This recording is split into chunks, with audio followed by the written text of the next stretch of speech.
Hello everyone and welcome if you are new here. My name is Alex Perkins and my channel is everything to do with mom life and country living. Today is day number 1 of us packing up the wagon. I also wanted to show you how we are securing the wagon inside the horse trailer. Normally there is 3 dividers that you can put in here, or you can have just 2, so there's 3 or 4 sets of notches in the floor to be able to put the dividers in.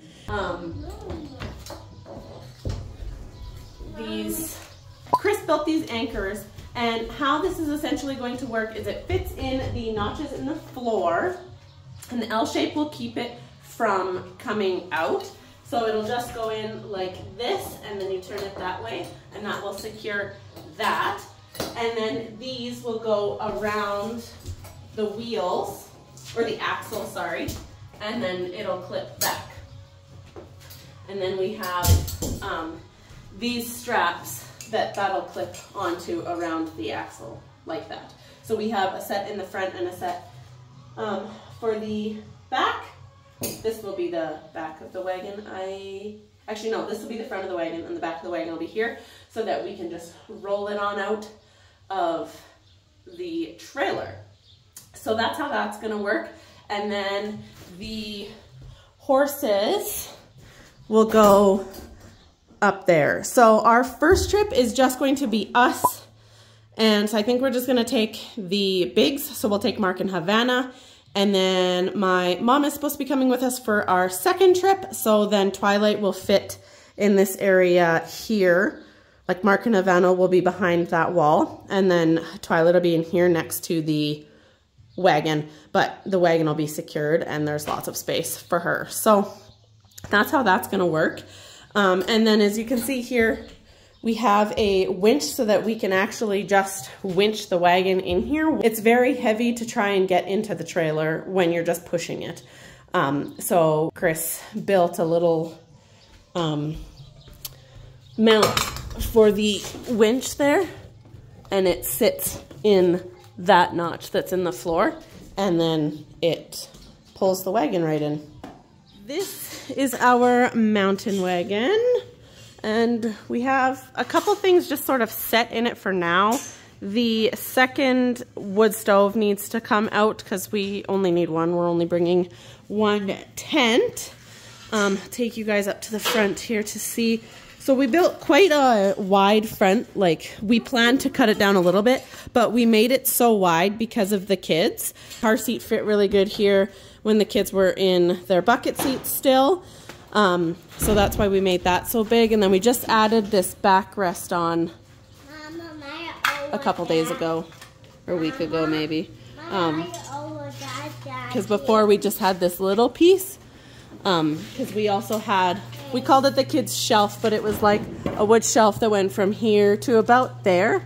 And it was quite literally that. It was a shelf that the kids could play on the wagon and not have to worry about them. And you were able to keep an eye on them because you were on the seat. So this is the front. We got our, you can't see it right now, but there's a brake pedal right here. That helps the horses on those big hills. You can kind of stop it so it's not pushing them down so much, because they are very much so in control of the wagon. They pull it, but they also stop it from going places as well. So the brake is just helps them out. One thing that we have done to make this process a lot easier is we actually have 3 main camping boxes, is what we call them. So we have one kitchen box. We have the shower box. Yes, we take basically a shower on demand to the mountains with us so that we can shower ourselves and bathe the kids. And you get a really great view, especially being on a riverfront. It's beautiful. Anyway, and then we also have the supplies bin. So we have a set amount of stuff in each bin, and we have a set supply list for each bin. When we go through things, as we go through them, we make note of it on our phones, as I have a list in my phone of what each bin has. And then we are able to go through it and see what we need to add, see what we use, For instance, the kitchen bin, we need to restock the oil in it, we need to restock a couple of the spices that go in it, and we need to restock the aluminum foil that goes in it. So we quite easily just go through the bins. Like this is the kitchen bin here, and it contains all of your cooking stuff. So everything from plates and cutlery to pots, pans, spices, oils, different utensils like knives and spatulas and all that good stuff. So this has all of that stuff in there. We did this for a reason, to make this process a lot easier. It's a lot easier to just have a bin with set stuff that just stays together and you know what's in it. We just go through it before we leave and we basically restock anything that's needed. Same with, we take lanterns with us, and a propane lantern takes, they're called mantles. I'll grab them. They're what goes inside, and they're actually what creates the lights. Sorry, I'm trying to run you over, bug. That's what creates the light. So these we go through quite often, as these are also extremely fragile. So we added 5 to the lantern box, and we already had 2 or 3 sets in there. So we always go with extra. We hope to not use all of them, but if we do, we at least have them and can still have the light. For our mountain trips, we always make sure to pack enough food for the horses. So we are taking 4 bales of hay, and we are taking 2 bags of Timothy grass pellets. We do hope to graze the horses, but you always want to be prepared if there is no grazing available.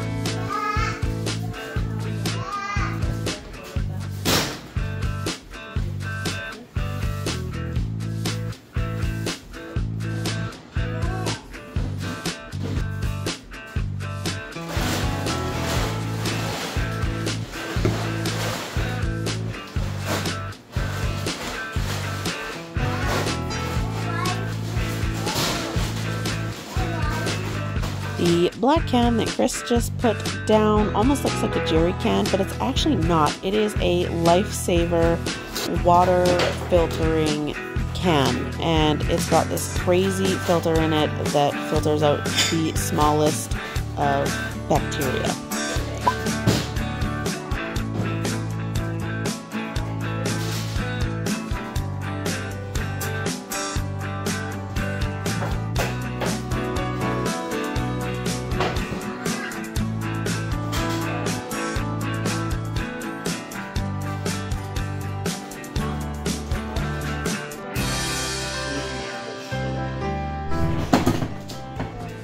So the other thing we do is we have this box for the horses. It flips open like so.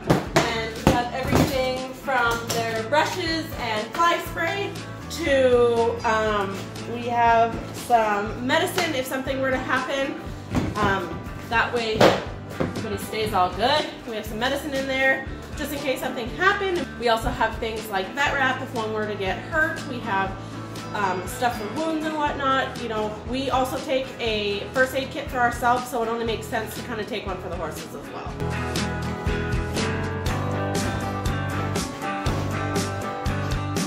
This is the front of the wagon, and the seat is right here. Chris made it so that it could come off really easily, and then we have storage up front as well that's easily accessible. So it also just fits a couple items really nicely. We have the chainsaw and the axe just in case we come across any downed trees. We can quite easily get to the chainsaw and get that issue dealt with. And then this is also the cooler that one of the coolers that we pack. We take 2. And this one will hold lunch items. So when we're on our way in and on our way out, we have easy access to food and cold water. This red bin is the bin that carries everything for the Camplex, which is the hot water on demand shower that we use. The blue bin on top is the supply bin, and it contains everything from tape to zip ties to the electric fencer if there is room for grazing the horses.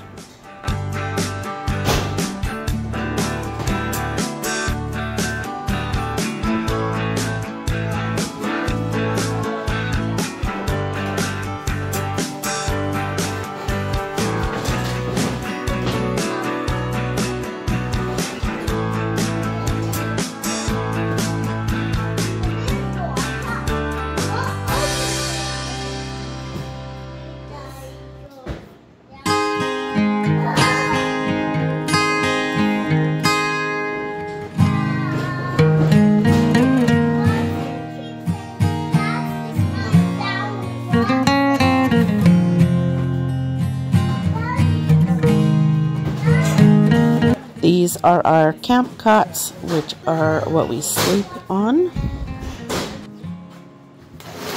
And Chris is putting in the kitchen bin. This little white bag contains all the corners for the tent, so the poles go into the corners, that way you get the tent shape. And then that was Watson's playpen that I just put in there. Scarlett is way too big for a playpen now, so we bought her a cot this year, which is that cute little green bag.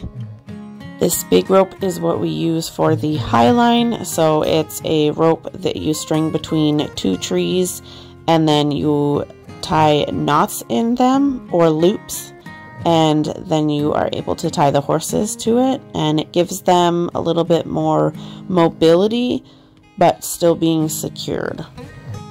And this big bag is the tent bag.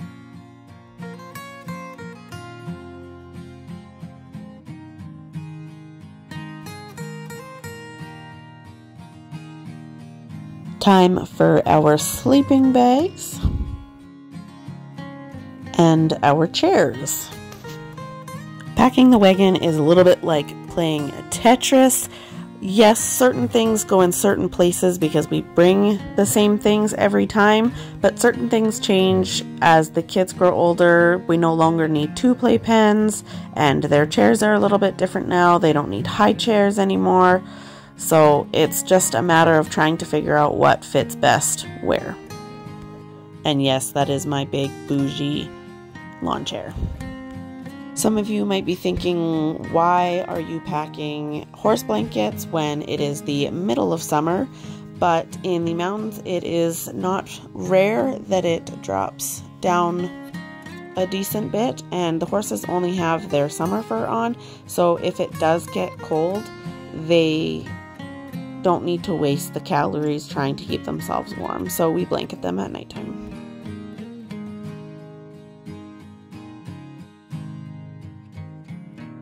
We can only get PVC in 10-foot pieces, so we need 2 pieces to make 1 hoop, so we also need a connector for it. So Chris is just working on the measuring side of it to make sure that he gets enough of everything from the store.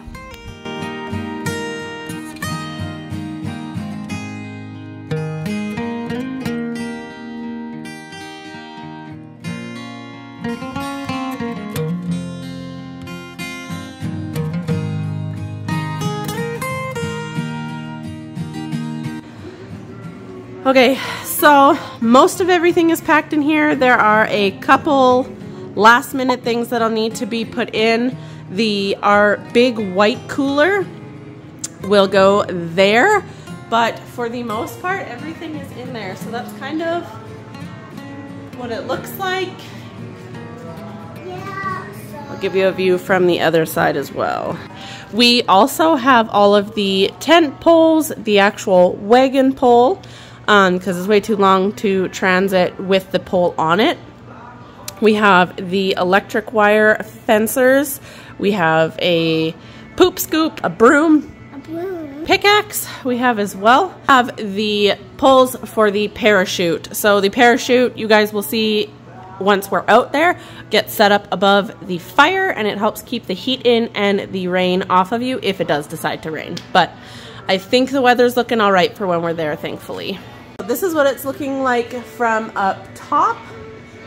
It's pretty flat for the most part. The backrest is designed to come off like that for transit, and then this will go back on there as well.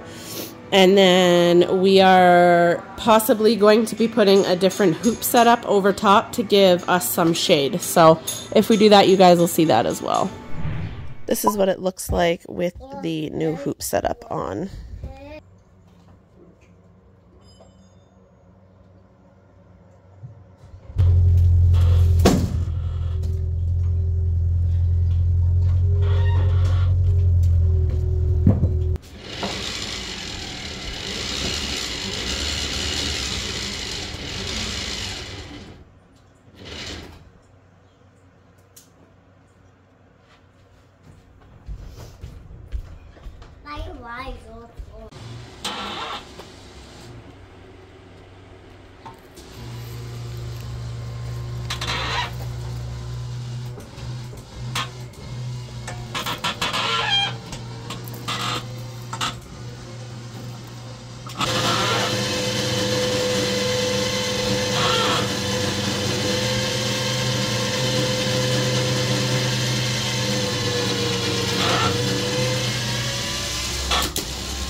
Daddy's gonna need one of those. Do you want to go take him?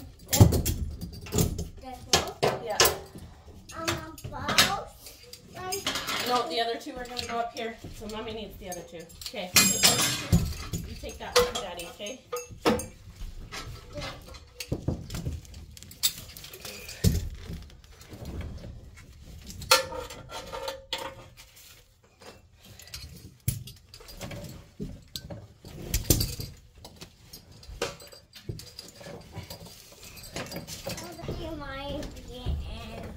Yeah. No. You crawl under and hook yours up. Well, this one isn't done up, and I can't remember how to put them through properly, but I can do the other one.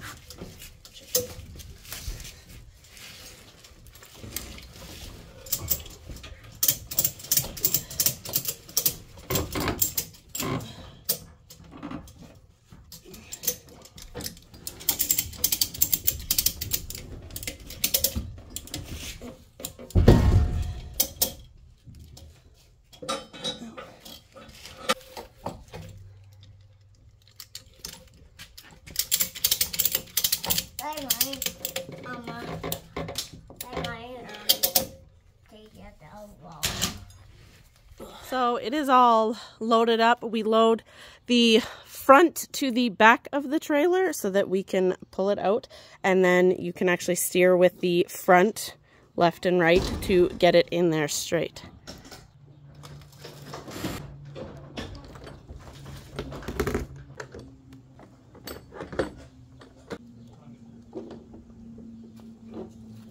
Thank you all so much for watching. I hope you enjoyed this video.